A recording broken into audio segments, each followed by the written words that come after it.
Okay, so we're going to be doing the warm-up cycle 3, week 5. It's day 1. Um, if you looked around and you noticed that we've done these exact same things before, I still have the sentence clips on the walls that you guys created when we had independent declarative, imperative, interrogative, and exclamatory sentences. So this really was more of a review, looking at the results. Obviously, you could benefit from more of a review. You've forgotten it.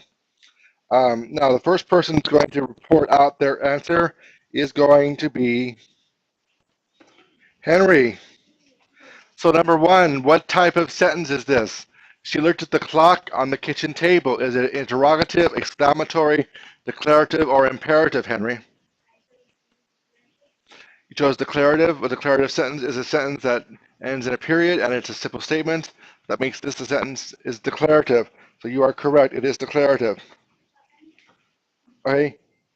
Number 2 is going to go to Jonathan. So Jonathan, what type of sentence is this? What makes people so rude sometimes? Is a sentence interrogative, exclamatory, declarative, or imperative? You say interrogative. Remember that interrogative sentences are those that are questions and end in question marks, which makes this an interrogative sentence. So you are correct. The third sentence goes to Lizeth. Number 3, Lizeth, what type of sentence is this? Stop messing around and help me with the chores. Is it interrogative, exclamatory, declarative, or imperative, Lizeth? Okay, so an imperative sentence is that which gives a command or a request, and it could end in a period or an exclamation point depending on the strength of the command. And Lizeth said this is an imperative sentence, and she is correct. It is imperative. Good job. All right, now, okay, so we're going to be reviewing a little bit from last week before we begin working on today's lesson. We were talking on the 6th, March 6th, about phrases and clauses, and you had some notes. They were on page 22 in your comp books. You need to continue working on the same notes, because this is the same topic. We just didn't finish the notes.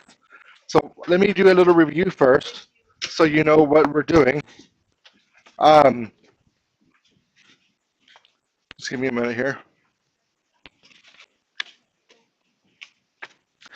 Okay, so our objective last week is the same as today. It is that by the end of the activity or by the end of the lesson, you will be able to define phrases and clauses. Okay, and I started off the instruction with the question, "What is a sentence?" And we decided as a class that a sentence is a group of words that contains a subject, a predicate, and a complete thought, and in a period or whatever kind of punctuation mark that we need to use. So that's a sentence. We decided that last week. Um, and then I defined for you, let me find it real quick, what a clause is. This is important. You need to remember this, what a clause is. A clause, and this should be in your notes already, a clause it's part of a larger sentence, contains a subject and a verb. It must have a subject and a verb to be a clause. Now, it could also be a complete thought, which makes it an independent clause, or it could be incomplete, which makes it a dependent clause. But it must have those two things, okay, to be a clause. Today we're going to talk about phrases. Oh, before we get there, I told you about dependent clauses and gave you a list of 12 potential words or groups of words that could be markers that a dependent clause is there. It's another way of saying a subordinated conjunction, but it should be in your notes. And I'm not sure if we got this in your notes or not, but make sure this is in your notes, this screen here. If a dependent clause functions as an adverb, adjective, or noun, it is said to be either a noun clause, an adjective clause, or an adverbial clause. Make sure this screen is in your notes, please. Okay, now the question is, what is a phrase? We know what a clause is. A clause is a group of words that could be a sentence by itself, because it's a subject, predicate, and a complete thought, or it could be incomplete, but it still has a subject and a verb. That's a clause. A phrase, and this needs to be in your notes, a phrase is a group of words that are linked grammatically. They function together, but they have no subject and verb. Now, they have either a verb or a subject, but they don't have both, which is why they are not considered to be a clause. They're missing one of the two main parts that makes it part of a sentence, a clause. They're phrases, either no verb or no subject, one or the other. To be a phrase, it actually has to have one of those two, a verb or a subject, but not both. And it may not be a complete meaning. In fact, it probably will not be a complete meaning. So make sure this is in your notes. If you're watching the video from home, make sure you're copying this into your notes, please. Continuing on page 22 in your cotton books. So once again, just to recap, it's really important you know the difference between a clause and a phrase. Okay, a clause is a group of words that could be a sentence because it has a subject, a verb, and a complete thought, or it could be a dependent clause where it's got a subject and a verb, but it's not a complete thought. But a phrase only has one of those two things, either a verb or a subject, and it is not a complete thought. Okay, remember that. It's very important. So we have a question here. There's three of them, so it's going to be hold up one finger if you choose A, hold up two fingers if you choose B, and hold up three fingers if you choose C. A grammatically arranged group of words lacks the status of a clause if they do not have a subject, B, a verb, or C, a subject and a verb. Hold out one finger for A, two fingers for B, three fingers for C.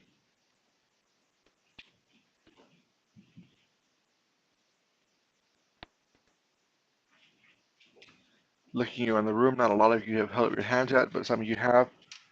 I'm seeing kind of a mixture of answers. Okay, if you chose C, you are correct. And here's why C is the answer. Okay, remember I told you it was very important to know the difference between a clause and a phrase. A clause does contain a subject and does contain a verb, but a phrase only has one of those two things.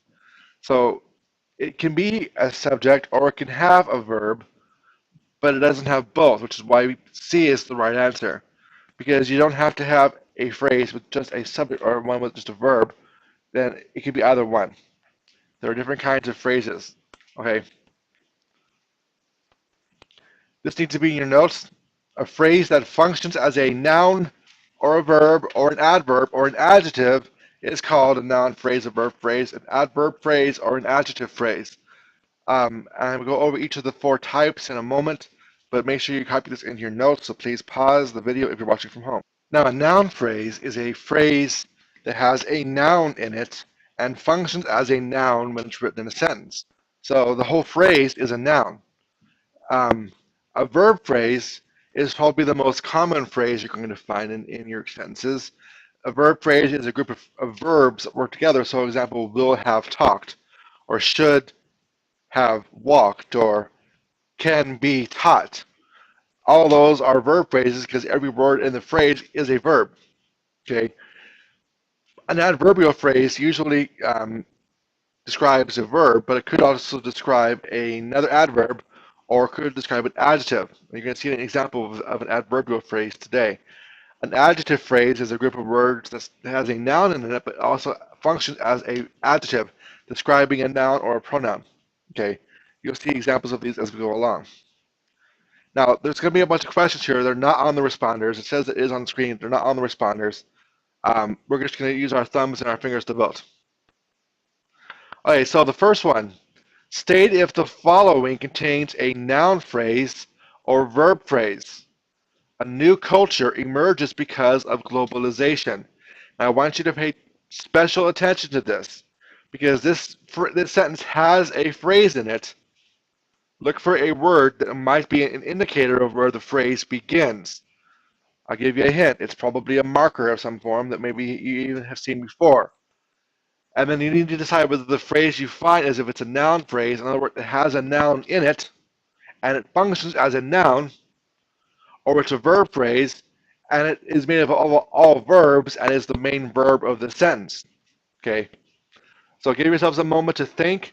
If you think it's A, one finger up. Sorry, A is thumbs up, B is thumbs down.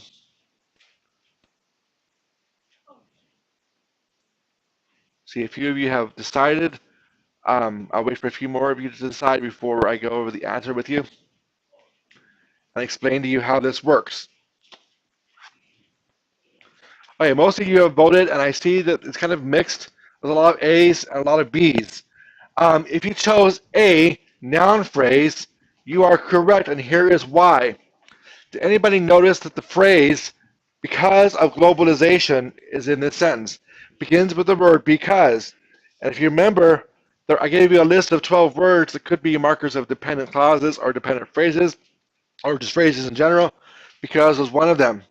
So if I said this right here, a new culture emerges, that's an independent clause. By itself, it's a sentence. It doesn't need anything else.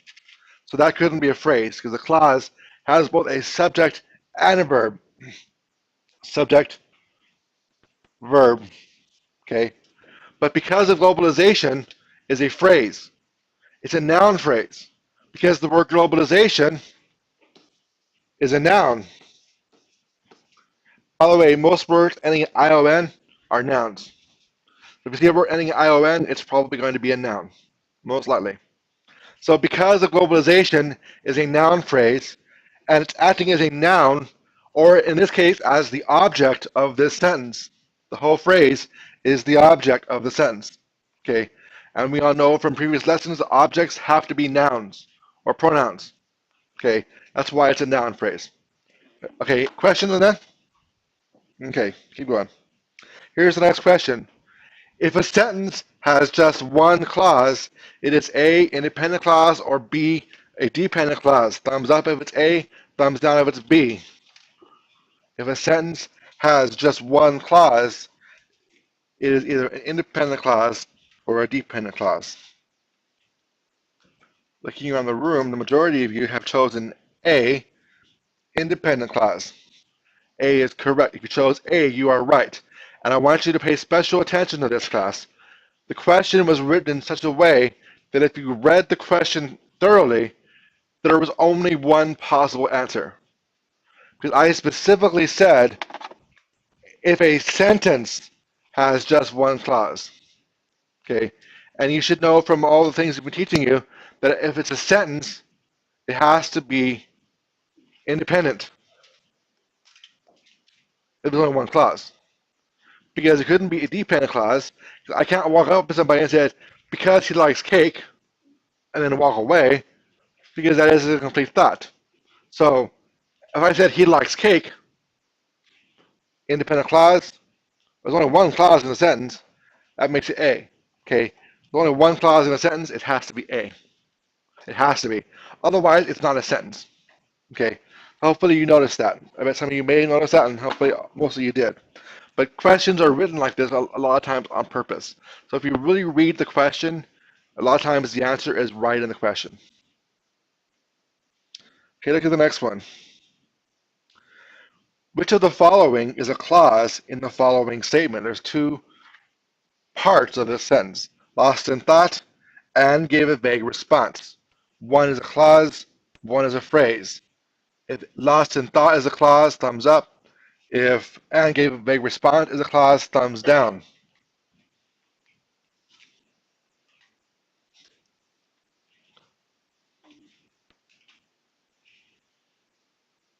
It's important to remember the difference between a phrase and a clause.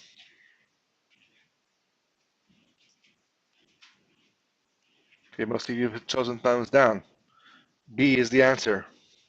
I can say and gave a vague response because it has a subject, which is and a predicate or verb, which is gave. It's also a complete thought. But even if it wasn't a complete thought, even if it began with the word because or after or although, it still would be a clause because it has a subject and a verb. Looking at lost in thought contains a verb, um, a preposition, and sorry, lost isn't a verb. I'm sorry. It contains a preposition and a noun, or actually this is a verb. Thought is a verb. There's no noun. So if it doesn't have a noun and a verb, it's not a clause. It's a phrase. It only has one of the two things. Right? I can't walk to you and say lost in thought. You would think I was nuts. Okay? It's not even a dependent clause. It's a phrase. Hopefully you chose B. The next question. But for the dependent marker or the but for the dependent marker or the subordinated conjunction, which is also the same thing as saying that, a dependent clause will qualify as an independent clause, yes or no. So in other words, if I said to you, because he likes cake, well, we know that's a dependent clause.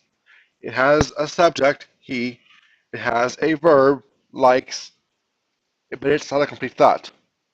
But if I drop the word because off of there, is it now an independent clause? Yes or no? Thumbs up if it's yes, thumbs down if it's no.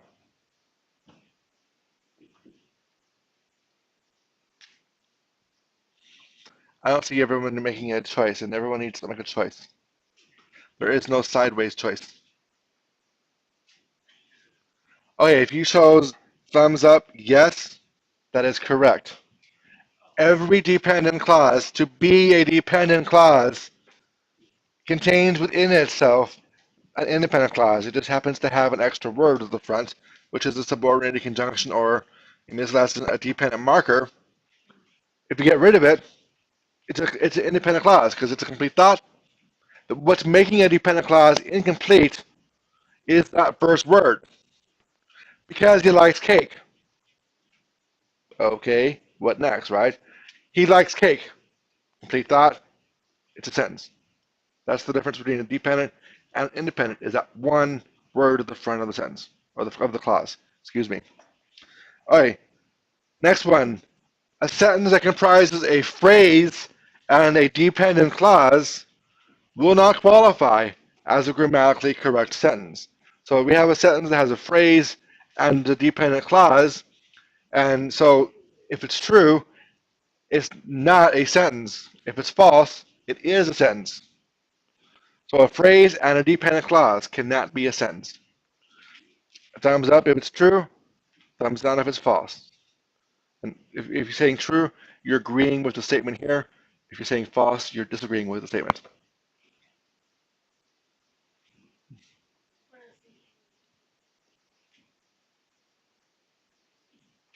I see a few of you have made a decision, but not many of you.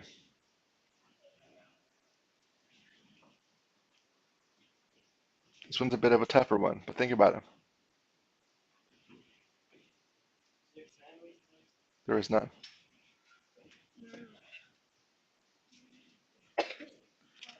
Okay, let me help you with this. I have a dependent clause because he likes cake. Dependent clause, right? If I added a verb phrase, he will have liked because he likes cake. That's not a sentence, is it? What if I added a phrase after eating because he likes cake? Still not a sentence, is it? I added a noun phrase. I added an adverb phrase to our dependent clause, and it still isn't a sentence. So it's true that a dependent clause and a phrase are not a complete sentence. Okay? To make a dependent clause a sentence, you have to add an independent clause. Two dependent clauses or one dependent and a phrase do not make a sentence. To make it a sentence, you must have a complete thought. A phrase does not express a complete thought. So even if it kind of finished the sentence and gave what was missing, it still wasn't a complete thought. So the answer is true. A dependent clause and a phrase are still not a sentence. To be a sentence, a dependent clause must be conjoined with an independent clause. There's no other way around it. You cannot make it anywhere else. Okay? Next one. This one should be a no-brainer. Everybody should know the answer to this one. If you guys get this one wrong, I have to reteach everything I taught you this year. A sentence conveys a complete thought. Thumbs up for true, thumbs down for false. A sentence conveys a complete thought. Some of you are trying to scare me by doing it the wrong way. Everyone should know the answer to this question. I taught this many times. All right, it is true. A sentence is a complete thought. If it's not a complete thought, it's probably a dependent clause or something else and something else. Has to be a complete thought. Number 10. Any group of words can be called a phrase. Any group of words can be called a phrase. Thumbs up if yes, thumbs down if no. Any group of words.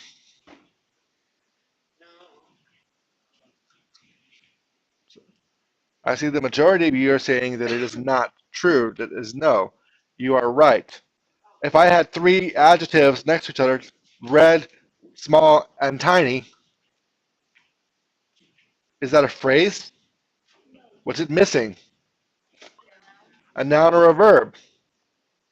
Red, tiny car, that's a phrase. Red, tiny car is a phrase.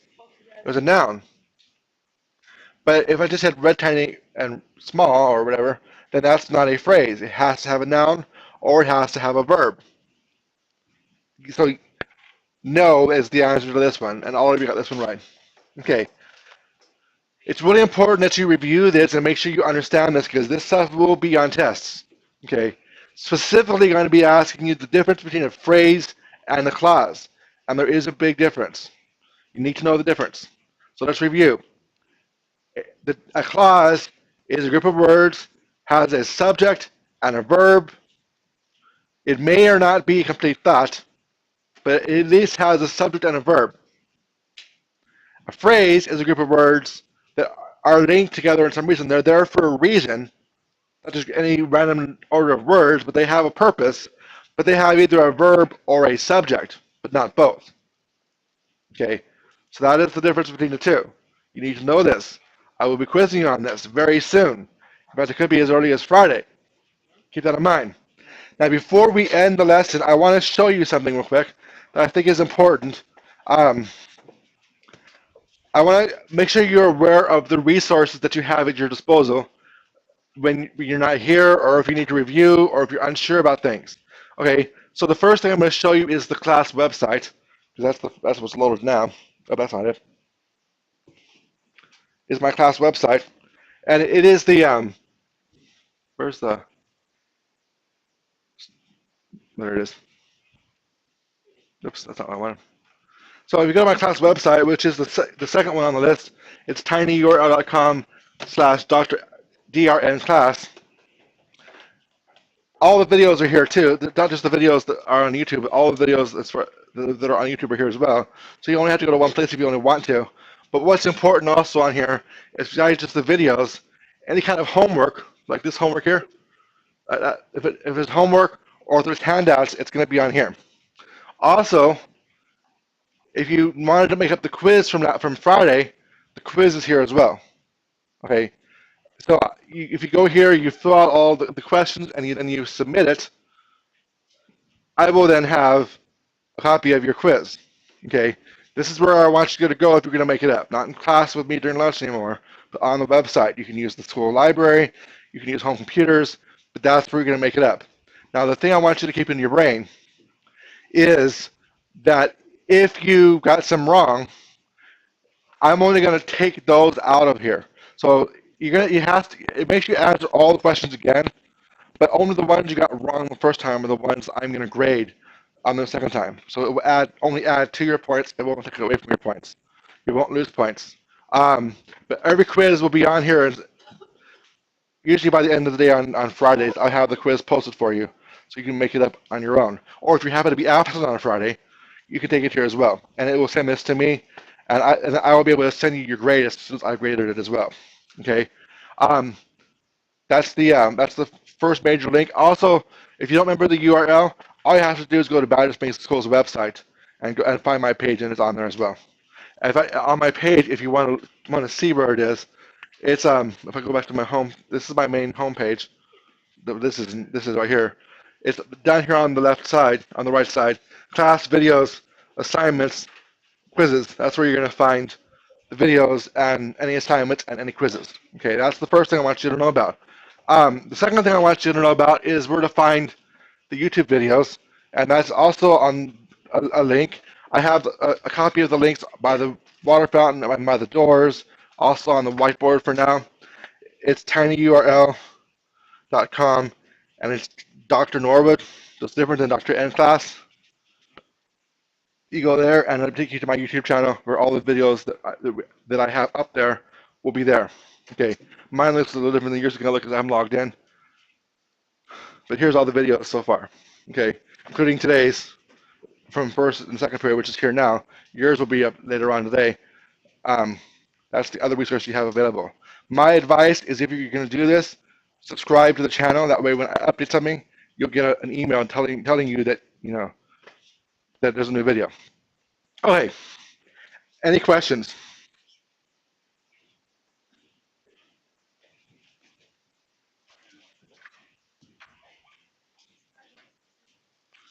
Did I stop the recording?